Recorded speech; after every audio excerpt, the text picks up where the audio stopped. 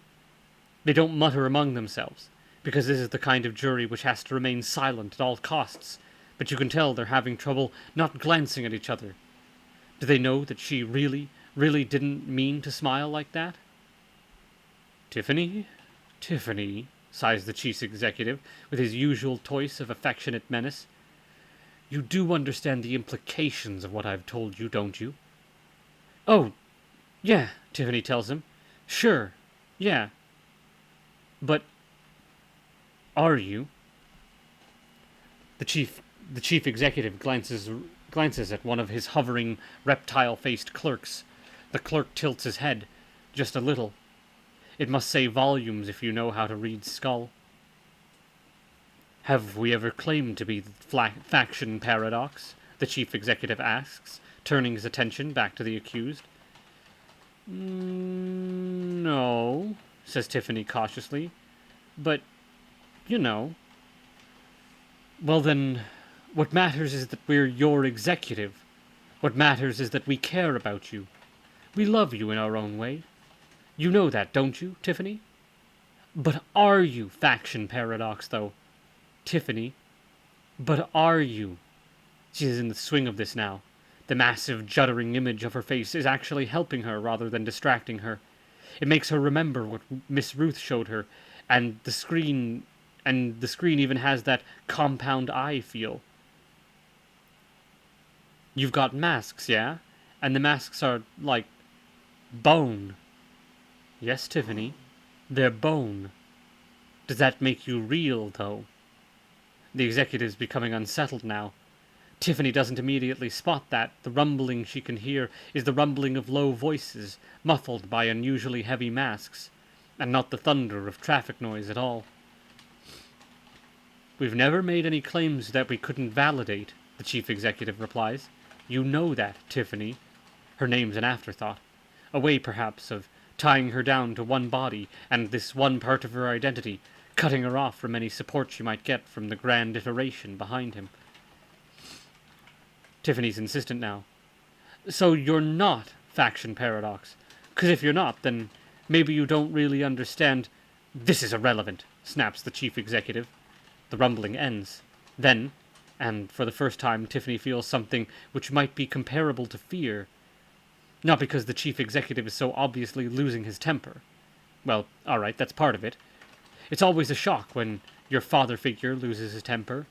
No, for Tiffany, there's a realization that comes to this moment. The realization is that she's in a very immediate kind of danger, because this is no longer theoretical.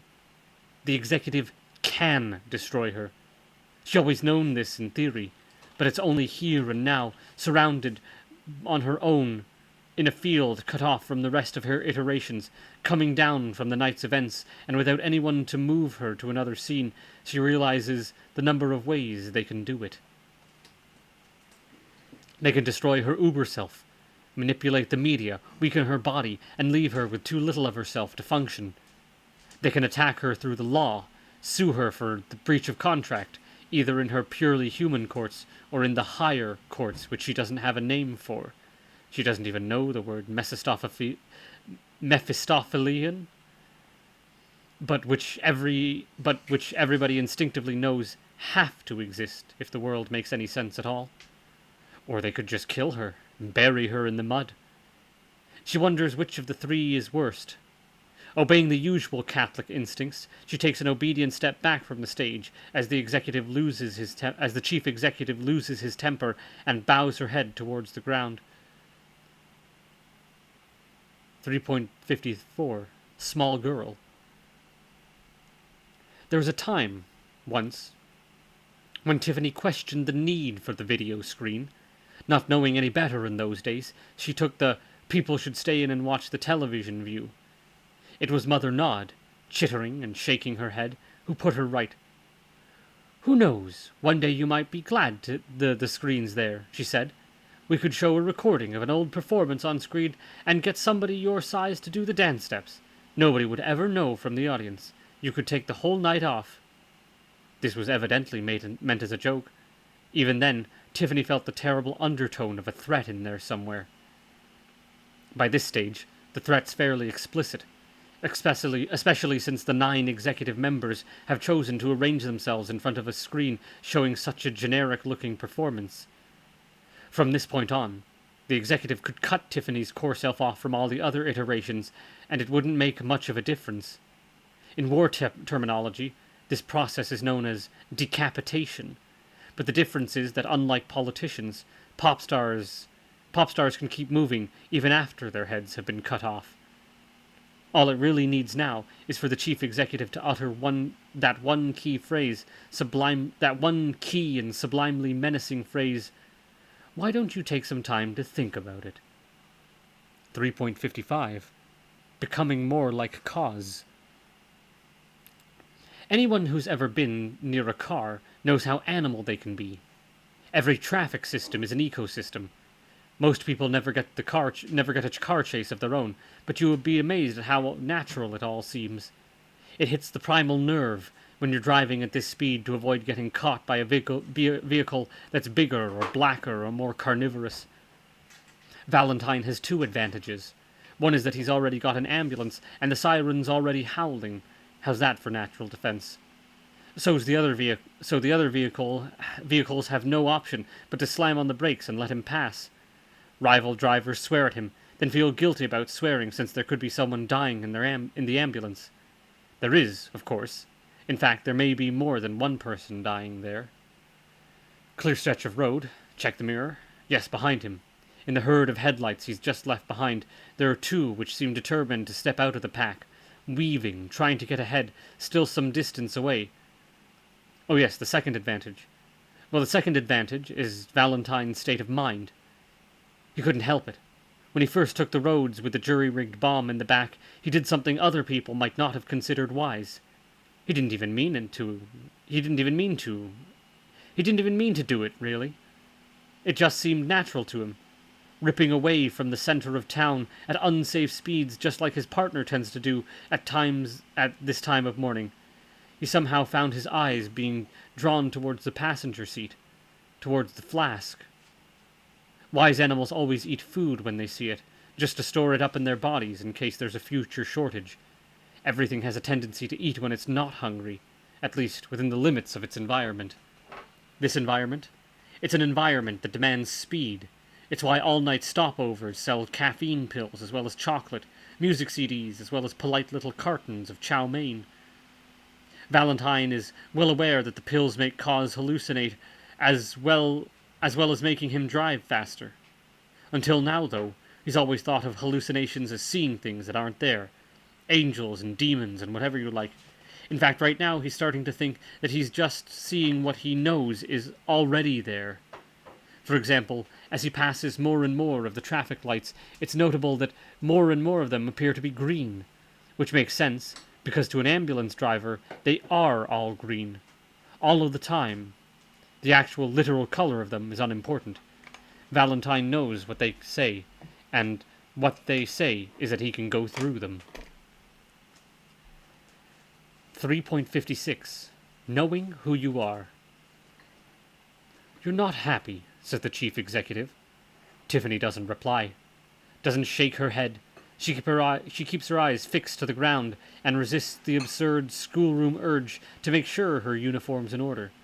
To make sure there are no telltale traces of white powder on her top lip, or to apologize for the missing regulation forehead stud. "We understand," says the executive, reasonably, with her eyes fixed on the dirt of the floor. Tiffany can't think of him as anything but part of this arena, his voice coming to her straight out of the static of the sky. "You're only human, we hope." Polite, reassuring laughter from the rest of the executive. With her, not at her. Or at least that's what it sounds like. Somewhere, somehow, part of her uber self must be laughing, because this body certainly isn't.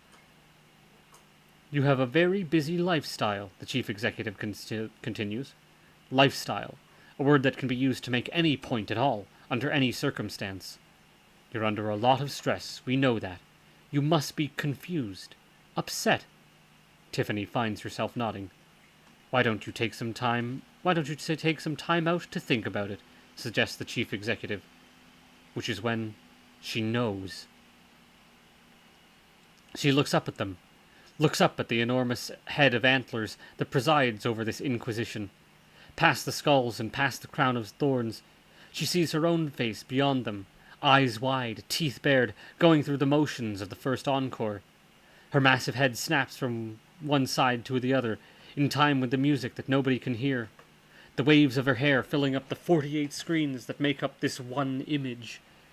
She knows, with an absolute certainty, which erases any thought of being this of this being a tired, neurotic, post-coke delusion, that the figure on the screen is not her. 357. Knowing who you aren't. Tiffany Corta went to Miss Ruth in search of her true self. She found her true self, and gosh, wasn't it big. Long before she signed up with the executive, long before it started to help her save up parts of her identity in little untraceable caches all over the world, she was sensitive, some would say preternaturally so, to the ways of the media. We know she would have ended up being able to para-read videotape eventually, with or without Miss Ruth's help. So when she came face to face with her greater self on floor 11 of the tower block, it was like looking in a mirror, with all the pain and self-loathing that implies. Like seeing her full reflection for the first time after years of catching glimpses of it in a puddle. And if someone suddenly showed you a photo of your own face, but changed one of your most important features, if they twisted your nose out of shape, say, or pulled your mouth wide, then you'd know, would you? Standing there before the executive judgment, looking up at the video screen, Tiffany becomes briefly but instantly aware of herself, of every part of her big being, and the video screen image is as alien to her as a third eye or a bone through the nose. It is not, in any way, a recording of the body she currently thinks of her as her core self, which is why she knows that although there will almost certainly be a Tiffany Corta performing on the stage tomorrow night, or tonight if you want to be pedantic, that Tiffany Corta will not be the one whose cells are that Tiffany Corta will not be the one whose cells are currently assembled here on the field.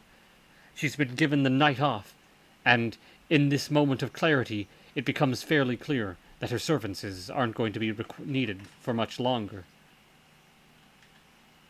3.58. The symbol in the land of the dead.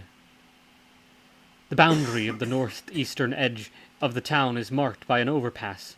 Two huge, heavy slabs of concrete crossed over each other at right angles, one skirting the town itself, and the other leading straight out into the territories beyond.